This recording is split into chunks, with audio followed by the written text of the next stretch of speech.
مدامنا في عندي طلبوا مني قصيدة الأم، وهي قصيدة مهداة لولد خوالي الروفع ابن الحاج عمار بن بشير بن علي صالح محمد ولد خوالي. فهمت؟ هي من تأليف عناية الحمد لله، ولكني هديها له ولأمه.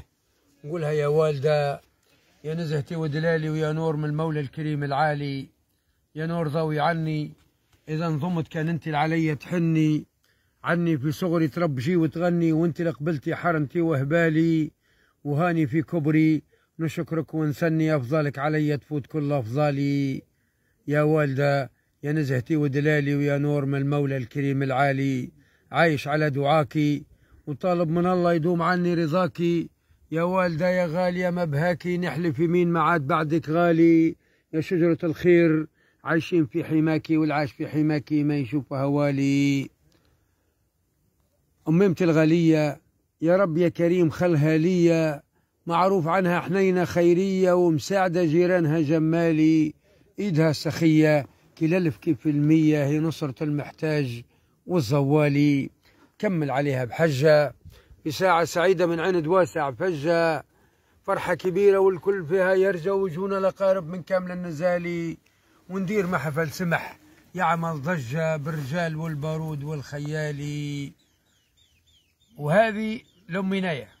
الله يبارك إن شاء الله. يا مرحبا بزيارتك يا الداية، ينجيك ربي خلقي مولايا.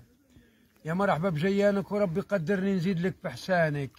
يا غالية مرفوع عالي شانك، علاه ربي في صحيح الآية. الله يحفظك ويدوم لنا حنانك ورضاك عندي يا عزيزة غاية. بيكي مرحب ديما، انت العزيزة الغالية الأميمة، وانت الوحيدة الباهية والقيمة، وانت اللي تحمي فريستي وعضايا.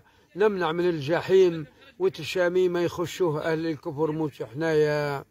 بك مرحبا يا جدة، قد ما رزم البحر جابوا أدى، وقد ما حوي بطنا حوايج عدة، قد المسافة اللي فيه بلا وهاية. نعيا ونعدوا الترحيب فوق العدة، مرحبا بأم الغالية الضوايا.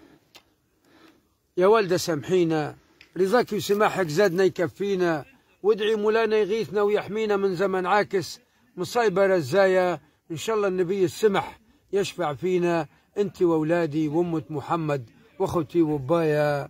يا مرحبا بزيارتك يا الداية، ينجيك ربي خالقي مولايا. وهذه لكافة المشاهدين والمستمعين، ونقول لهم طيع والدك والوالدة والمولى، جميع الحوائج تتقضي بسهولة.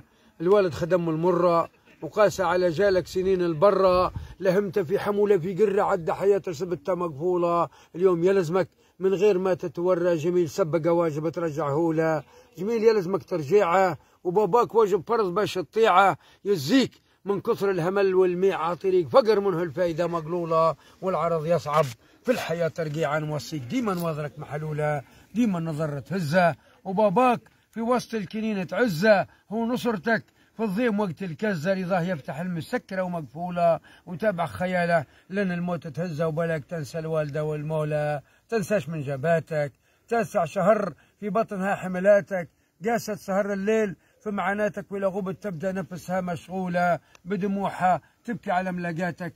انت عندها تسوى البشر مجمولة، سهرت عليك ليالي وباعت على جالك النوم الغالي. قداش في صغرك بقت تتكالي، ولا مرضت تبهز للطبيبة عجولة. رضا الوالدة وصى عليه العالي في كتاب طاهر نزل الرسولة.